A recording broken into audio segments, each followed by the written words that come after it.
अस्सलाम वालेकुम everyone, this is D3 exercise 9B question number 11।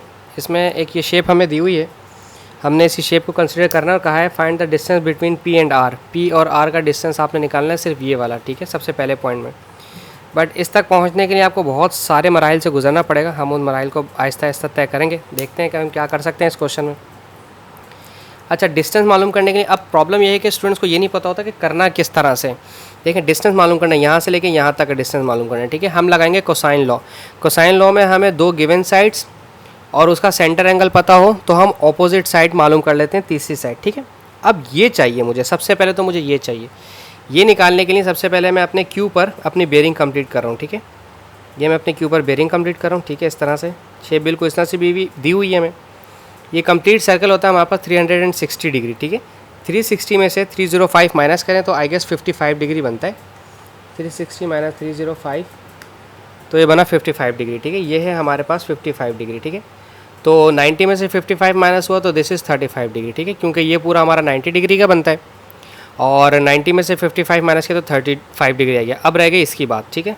चलें इसे भी कंप्लीट कर लेते हैं। यहाँ मैं अपना पी पे नॉट कंप्लीट करता हूँ। अगर आप थोड़ा सा गौर से देखें तो ये यहाँ से लेके यहाँ तक 78 डिग्री है आउट ऑफ 90। 90 में से यहाँ से लेके यहाँ तक 78 है तो ये बचा 12, ठीक है। 90 में से 78 माइनस करें, सो दिस इज़ 12। इन दोनों को सम अप करें तो ये बन जाएगा 5 + 2 7 47, ठीक है। दिस इज़ 47, ये आ गया 47, ठीक है। अब मैं इस शेप को सेपरेटली बिल्कुल अलग बना रहा हूँ, जैसा कि हम हमेशा करते हैं, ताकि मैं आप लोगों को समझा सकूँ कि बात है क्या। ये दिया हुआ है 47 degree, this is 600, this is 950 degree और आपको ये वाली साइड मालूम करनी जिसका नाम है ए। ए तो खैर नहीं है, क्यू के अपोजिट है तो इसका नाम है क्यू। ये पी के अपोजिट है, इसका नाम है पी। और ये आर के अपोजिट है तो इसका नाम है आर। और अगर आप कोसाइन लॉ इस्तेमाल करते हैं तो कोसाइन लॉ आपको पता है कि Q square is equals to A square, यानी कि A square is equals to B square plus C square minus 2bc cos A, ठीक है। ये इस तरह से होता है, ठीक है। अब पी की वैल्यू है 600 लिखें, प्लस आर की वैल्यू है 950 लिखें, माइनस 2 600 मल्टीप्लाई बाय 950 और कॉस क्यू की वैल्यू है 47, ठीक है। This is it 47। अब आप अपने कैलकुलेटर में से सॉल्व कैसे करेंगे, ठीक है। अपने कैलकुलेटर को लीजिए, आप सबसे पहले लिखें 600, इस पर स्क्वायर प्लस करें, प्लस 950 प्रेस करें, उस पर स्क्वायर प्रेस करें, माइनस फार्मूले में 2 है, 2 लिखें, bracket open 600 bracket close, bracket open 950 bracket close, फिर कॉस है, कॉस प्रेस करें, फिर 47 ब्रैकेट क्लोज कर दें, ठीक है, इक्वल्स टू ये आ जाएगी बहुत बड़ी वैल्यू। और चूँकि क्यू पर स्क्वायर भी है इसलिए हमने रूट ले लेते हैं, डायरेक्ट रूट दबाएंगे, आंसर अगर आपके रूट में इसका बॉक्स बना हुआ है तो आंसर प्रेस करना ज़रूरी है, और अगर रूट में बॉक्स बना हुआ नहीं आ रहा तो सिर्फ रूट प्रेस करके इक्वल्स टू का बटन प्रेस कर दें। 696435, ठीक है। ये मैंने इसलिए बताया कि कुछ साइंटिफिक में बनता है, कुछ साइंटिफिक में नहीं बनता, ठीक है। आप वरना मैं आपको बताता हूँ कि मैंने ऐसा क्यों कहा है, ठीक है। देखें, जैसे मेरे पास था 600, मैंने सभी ख़त्म कर दिया। दिस इज़ 600 का स्क्वायर और प्लस 950 का स्क्वायर। मैं बताता हूँ अभी आपको कि गलती क्या होती है हमसे। माइनस 2 600 950 कॉस 47, ठीक है।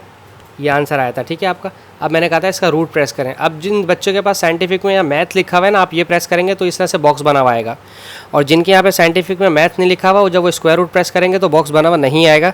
जब बॉक्स बना हुआ नहीं आए तो सिंपल इक्वल्स टू प्रेस करें। अब देखें बॉक्स बना हुआ आ गया, मैं आंसर प्रेस किए बगैर ये वाला बटन प्रेस किए बगैर इक्वल टू दबाऊँगा, देखें साइंटिफिक एरर आ जाएगा।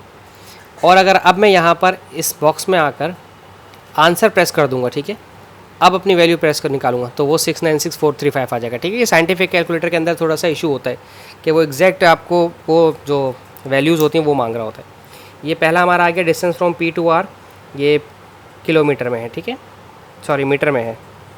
अब पूछा जा रहा है the bearing of R from P. R from P का मतलब होता है पी आर, यानी कि एन पी आर, ठीक है। एन पी आर निकालना है हमने, N P R. N P R कैसे निकलेगा, यहाँ से पी पर और पी से आर पर सिर्फ ये वाला हिस्सा चाहिए, ठीक है। यानी कि ना तो ये हिस्सा चाहिए ना तो ये 12 चाहिए, ठीक है। तो पहले ये हिस्सा निकाल लेते हैं। अगर ये हिस्सा मिल जाएगा तो इस 78 में से, ये जो पूरा 78 है ये दिया हुआ ऑलरेडी बुक में, इस पूरे 78 में से ये वाला हिस्सा माइनस कर देंगे जो सिर्फ एंगल पी है तो आ जाएगा। अच्छा, अब एंगल पी, सिर्फ एंगल पी निकालने के लिए हम साइन लॉ का इस्तेमाल करेंगे, ये वाला सिर्फ एंगल निकालने के लिए, ठीक है। ये दो चीज़ें और ये दो चीज़ें, ठीक है। ए अपॉन साइन है, बी अपॉन साइन बी, ठीक है, याद है आपको। तो हम इस्तेमाल करेंगे पी अपॉन साइन पी, या मैं साइन पी ऊपर लिख देता हूँ और इसके नीचे P is equals to sine Q upon Q. Q की वैल्यू अभी मैंने निकाली, ये रही 6963, ठीक है। तो साइन पी, पी की वैल्यू है हमारे पास 600, ऑपोजिट डायरेक्शन पे देखेंगे। साइन क्यू हमारे पास साइन 47 डिग्री है और क्यू की वैल्यू 696.435। आप अपने कैलकुलेटर में सबसे पहले साइन 47 प्रेस करें, इक्वल्स टू प्रेस कर दें, जो भी आंसर आएगा वो इस वैल्यू को 600 को वहाँ भेज के मल्टीप्लाई करवाएंगे, मल्टीप्लाई बाय 600, जो भी आंसर आएगा उसको डिवाइड करवाएंगे 696 से, 696.435। अब जो भी आंसर आएगा उसका ये साइन इन्वर्स हो जाएगा, क्योंकि साइन मल्टीप्लाई कर रहा है, वहाँ जाकर शिफ्ट हो जाएगा, इन्वर्स करेगा, शिफ्ट, साइन प्रेस करेंगे और इक्वल्स टू दबा देंगे। So this is 39.056। तो ये आ गया आपके पास, पी आ गया 39.05, मतलब 39.1 कर देते हैं हम इसको, ठीक है, 39.1। ये आ गया है 39.1, ये वाला 39.1। अब मुझे सिर्फ ये हिस्सा चाहिए, ठीक है। 78 में से ये 39.1 नहीं चाहिए, तो 78 में से 39.1 माइनस कर दें। 78 माइनस 39.1, हम 78 माइनस आंसर कर देते हैं। 78 माइनस आंसर प्रेस करेंगे कैलकुलेटर में, 38.94। सो 38.94 इस तरह से लिखते हैं बियरिंग के अंदर, 38.94, ठीक है। 038 लिखते हैं बियरिंग के अंदर, हमेशा याद रखेंगे, this is NPR required answer, ठीक है। थैंक यू सो मच, अल्लाह हाफिज़।